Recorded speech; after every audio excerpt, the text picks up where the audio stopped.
وہ جو اقبال نے کہا نا کہ لے گئے تسلیس کے فرزند میراث خلیل، کشت بنیاد کلیسا بن گئی خاک حجاز۔ تسلیس کے فرزند میراث خلیل لے گئے تھے، بیت المقدس ان کے کروسیڈرز کے قبضے میں آ گیا تھا 1099 میں، اور رہا تھا 1187 تک، 88 ایئرز۔ لے گئے تسلیس کے فرزند میراث خلیل۔ تو میراث موسوی جو تھی وہ منتقل ہو گئی محمد رسول اللہ صلی اللہ علیہ وسلم اور آپ کی امت کو۔ ان کا قبلہ کینسل، یہ قبلہ آ گیا، تو سب سے زیادہ دکھ تو انہیں تھا۔ اب جو وہاں سے کاؤنٹر ریولوشنری موومنٹ آئی ہے وہ عبداللہ ابن سبا یہودی۔ بعض لوگ آج یہ بھی کہہ دیتے ہیں کہ یہ تو ایک ایسی ہی افسانوی شخصیت ہے، کوئی اس کا وجود ہی نہیں تھا، بڑی زیادتی کرتے ہیں، خاص طور پر ہمارے بعض اہل تشیع یہ کہتے ہیں، حالانکہ ان کی کتابوں کے اندر درج ہے کہ حضرت علی نے عبداللہ ابن سبا اس کے 40 ساتھیوں کو آگ میں زندہ جلوایا۔ رجال کشی کے اندر دیکھ لیجیے لکھا ہوا موجود ہے۔ لیکن چونکہ کچھ لوگوں نے شیعت کے لیے لفظ سبائیت استعمال کرنا شروع کر دیا، اس لیے وہ ڈیفنس میں کہتے نہیں سبا تو یہ تو افسانوی شخصیت ہے، سبا کوئی تھا ہی نہیں عبداللہ ابن سبا۔ نہیں، عبداللہ ابن سبا ایک شخص تھا یہودی، وہ اسلام کا لبادہ اوڑھ کر آ گیا دارالاسلام میں، حضرت عثمان رضی اللہ تعالیٰ عنہ کا عہد۔ اور ایک مغالطہ میں چاہتا ہوں کہ ان دی فرسٹ انسٹنس دفع کر دوں۔ عام طور پر اتنی غلط طریقے سے تاریخ بیان ہوئی ہے کہ حضرت عثمان کے عہد خلافت کو سمجھتے ہیں پورا کا پورا عہد خلافت غالباً فتنوں ہی کے اندر تھا اور اختلافات ہی تھے اور خانہ جنگ۔ معاذ اللہ، ایسا نہیں تھا۔ طویل ترین دور جو ہے دور خلافت حضرت عثمان کا ہے، 12 سال۔ حضرت ابوبکر کے 2.5 سال، حضرت عمر کے 10 سال، دونوں کو جمع کریں گے تو عثمان کا، اور اس میں 10 سال بالکل اسی شان کے ہیں جو حضرت عمر کے خلافت کے شان ہیں، کوئی اختلاف نہیں۔ اور فتوحات کا دائرہ بڑھتا چلا جا رہا ہے، تھمتا نہ تھا کسی سے سیل رواں ہمارا۔ اس کے آخری ایام میں یہ شخص آیا اور اس نے ایک تو یہ کیا کہ پرانی جو قبائلی عصبیت تھی اس کو زندہ کیا۔ خلافت تو بنو ہاشم کا حق ہے، محمد ہاشمی تھے صلی اللہ علیہ وسلم۔ ہاؤ کم یہ ایک بنو امیہ کا شخص کیسے بیٹھا ہے؟ دیکھیے اس شخص نے کتنا انتظار کیا۔ حضرت ابوبکر بنو امیہ میں سے نہیں تھے، لہذا یہ فتنہ اس کے خلاف نہیں ہو سکتا تھا، کیونکہ چشمک جو تھی وہ بنو امیہ اور بنو ہاشم کی تھی، بڑی پرانی تھی۔ یہ بڑے برابر کے یہ دو کلینز جو تھے مد مقابل تھے ایک دوسرے کے، باقی چھوٹے قبیلے تھے، بنو تیم ہیں، بنو عدی ہیں، لیکن مقابلہ تھا بنو امیہ اور بنو ہاشم کا۔ حضرت ابوبکر بنو تیم میں سے، حضرت عمر بنو عدی میں سے، بنو امیہ میں سے حضرت عثمان۔ اب اس کو موقع ملا، اب آیا یہ اموی، یہ بن گیا۔ یہ سب غاصب ہیں، ابوبکر بھی، عمر بھی، عثمان بھی۔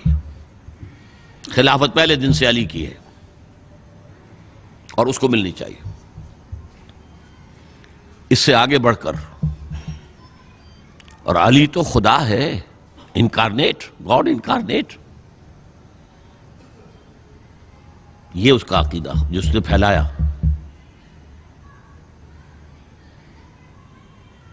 یوں سمجھئے ایک شخص نے حضرت عیسیٰ کے دین کو زیرو کر دیا تھا۔ لوگ مانتے نہیں کہ ایک شخص اتنا کچھ کر سکتا ہے۔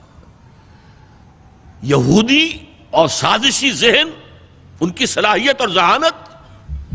ایک شخص تھا پال،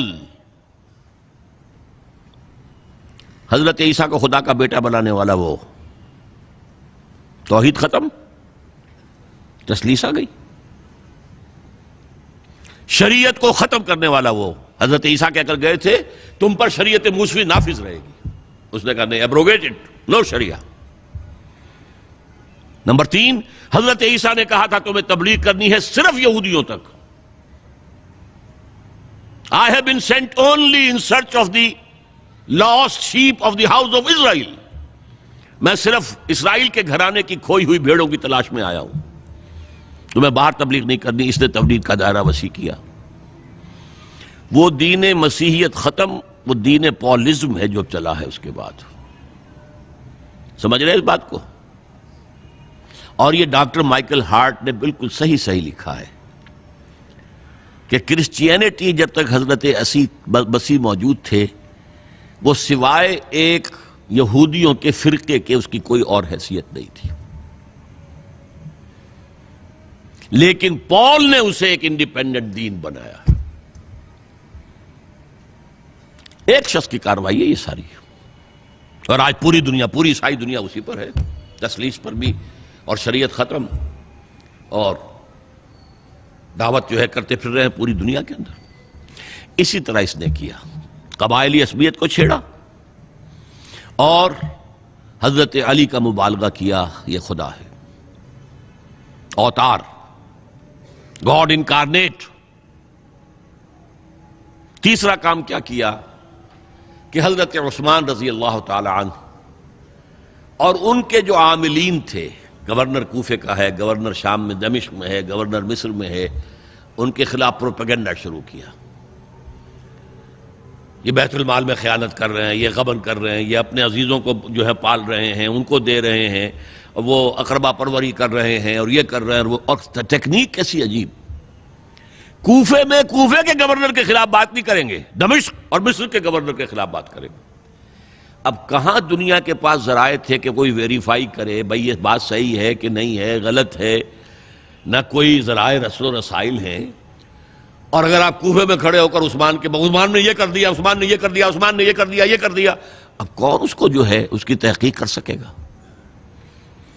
دمشق میں گئے ہیں تو دمشق کے گورنر کے خلاف کچھ نہیں، عثمان کے خلاف، اور کوفے کے گورنر کے خلاف، اور مصر کے گورنر کے خلاف. مصر میں گئے ہیں تو اس کے خلاف کچھ نہیں، دمشق اور کوفے کے گورنر کے خلاف اور عثمان کے خلاف. اور پھر ہر طرف سے بلوائیوں کو لا کر گھیراؤ کر لیا حضرت عثمان کے گھر کا.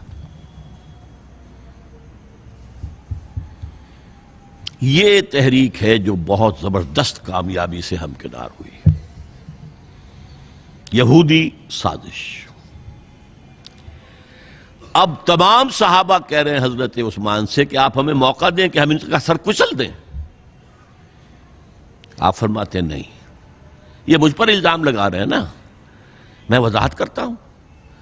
اپنے گھر کی چھت کے اوپر کھڑے ہو کر آپ نے کہا دیکھو یہ میں نے نہیں کیا، یہ میں نے نہیں کیا، میرے یہ احسانات بھول گئے ہو. حضرت علی نے مسجد نبوی میں کھڑے ہو کر جتنے الزامات لگائے تھے ان سب کی طرف سے برات کا معاملہ کیا کہ جھوٹ کہہ رہے ہو تم، عثمان پر کوئی غلطی جو ہے، کوئی خیانت ثابت نہیں. لیکن جنگ کی اجازت حضرت عثمان نہیں دے رہے. یہ میرے خون کے پیاسے ہیں نا، جب تک قتل نہیں کر لیتے جرم کہاں ہے؟ جب قتل کر لیں گے تم قصاص دے لینا. لیکن میں کسی کلمہ گو کی جان نہیں لینا چاہتا، صرف اپنی جان کے تحفظ میں. یہ ہے عزیمت کا پہاڑ. لوگ کہتے ہیں کمزور تھے. جان بچانے کے لیے تو آدمی پتہ نہیں کیا کچھ کر بیٹھتا ہے، اور طاقت ہو تو طاقت کو کیسے استعمال کرے گا. حضرت امیر معاویہ کی طرف سے پیغام پر پیغام آ رہے ہیں کہ آپ ہمیں اجازت دیں میں فوجیں بھیجوں اور ان کا قلع کما کر دیا جائے. حضرت عمرو بن العاص کا پیغام آ رہا ہے مصر سے، آپ ہمیں اجازت دیں. طلحہ، زبیر، علی اجازت مانگ رہے ہیں مدینے کے اندر، آپ اجازت دیں کہ ہم جنگ کریں ان سے. نہیں. آخر کار حضرت علی نے دونوں بیٹوں کو، حضرات حسنین، حضرت حسن، حضرت حسین، دروازے پر کھڑا کر دیا. پہرے دار حضرت عثمان کے، حضرت حسن، حضرت حسین کہ کوئی گھر میں داخل نہ ہونے پائے. پچھواڑے سے آئے ہیں اور شہید کیا ہے. میرے نزدیک تاریخ کی مظلوم ترین شہادت بمانی مقتول فی سبیل اللہ وہ حضرت عثمان ہے. بلکہ میں جرات کر رہا ہوں ذرا، آپ کو معلوم ہے علامہ اقبال سے مجھے کتنا تعلق قلبی ہے. میں نے ان کے ایک شعر میں ترمیم کی ہے، میں سمجھتا ہوں انہوں نے صحیح نہیں کہا. غریب و سادہ اور رنگی ہے داستان حرم، نہایت اس کی حسین ابتدا ہے اسماعیل. حضرت اسماعیل کو اللہ تعالیٰ کے حکم سے حضرت ابراہیم ذبح کر رہے تھے نا، اور حضرت حسین ذبح کر دیے گئے. تو گویا کہ ابتدا جس کی ہوئی تھی حضرت اسماعیل سے، اس کی انتہا حسین پر ہوئی۔ میں کہتا ہوں بالکل غلط۔ ان کو ذبح کر رہا تھا خلیل اللہ، اور ان کو قتل کر رہے ہیں یزیدی اور زیادی اور کوفی۔ کوئی تقابل ہے؟ وہ قتل نہیں ہوئے، یہ قتل ہو گئے۔ انہوں نے پیشانی خود رکھ دی۔ یہاں تو حضرت عثمان لڑتے ہوئے، حضرت حسین لڑتے ہوئے شہید ہوئے۔ کون سی چیز مشترک ہے؟ ایک مصرے میں جمع کر دیا ہے، صنعت لفظی تو آپ کہتے ہیں اس کو، لیکن کیا مشترک کیا چیز ہے؟ اور میں نے امید ہے علامہ اقبال سے ملاقات ہوگی اگر آخرت میں، تو وہ میری اس بات کو تسلیم کریں گے۔ میں نے اس شعر کا دوسرا جو مصرع ہے بدلا ہے، نہایت اس کی ہے عثمان، ابتدا حابیل۔ حابیل جنہوں نے کہا تھا بھائی جان آپ مجھے قتل کرنے کے لیے ہاتھ اٹھائیں گے تو میں اپنا ہاتھ نہیں اٹھاؤں گا آپ کو قتل کرنے کے لیے۔ عثمان نے کہا کہ میں نہیں کسی کو قتل کروں گا، کسی کلمہ گو کو، جو مجھے قتل کر دیں گے پھر ان سے قصاص لے لیں۔ عثمان کے پاس لاکھوں کی فوجیں، سٹینڈنگ آرمیز، پھر بھی انہوں نے اپنی جان دے دی۔ حضرت حسین بہرحال جتنے بھی افراد تھے بہادری سے، شجاعت سے لڑتے ہوئے شہید ہوئے، اس میں کوئی شک نہیں، لیکن لڑتے ہوئے شہید ہوئے نا۔ حابیل کی طرح یہ تو نہیں کہا کہ تم مجھے کرتے ہو تو کر دو، میں تو تمہیں قتل نہیں کروں گا، نہیں۔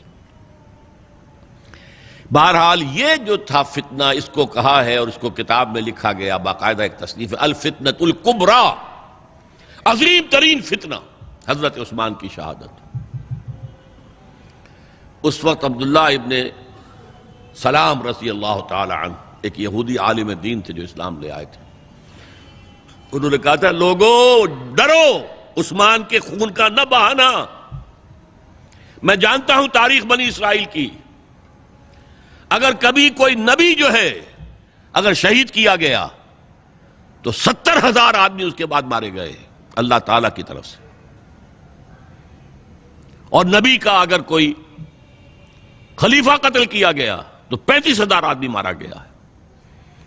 تو اگر تم نے عثمان کو قتل کر دیا تو یہ خون کے دریا جو ہیں پھر آ جائیں گے امت کے اندر، باز آ جاؤ، خدا کے لیے باز آ جاؤ۔ لیکن نہیں، بہرحال حضرت علی رضی اللہ تعالی عنہ نے بلایا عبداللہ ابن سبا کو اپنے ہاں۔ تم کہتے ہو کہ میں خدا ہوں؟ ہاں آپ خدا ہیں۔ توبہ کرتے ہو کہ نہیں؟ نہیں۔ میں تمہیں زندہ جلا دوں گا، جلا دو، تم خدا ہو، ہماری آزمائش کر رہے ہو۔ حضرت علی نے عبداللہ ابن سبا کو 40 ساتھیوں سمیت زندہ جلوایا، اور یہ سارا کچھ معاملہ جو ہے یہ میں نے آپ کو بتایا اہل تشیع کی کتابوں میں موجود ہے۔ بہرحال یہ فتنۃ الکبریٰ ہے، جس کا نتیجہ کیا نکلا ہے آپ اچھی طرح سمجھیے۔ وہ شہادت علی الناس کا جو سیلاب جا رہا تھا، جس کی شان کیا تھی، علامہ اقبال کے الفاظ میں تھمتا نہ تھا کسی سے سیل رواں ہمارا۔ یہ جو سیل تھا کوئی روکنے والا تھا؟ 2 سپر پاورز تھیں اس وقت، ایران، روم۔ ایران کے چیتڑے ختم ٹوٹ گئے، روم کی 2 ٹانگیں ٹوٹ گئیں، اب کون روکنے والا تھا؟ یہ انٹرنل سیبوٹاج ہے۔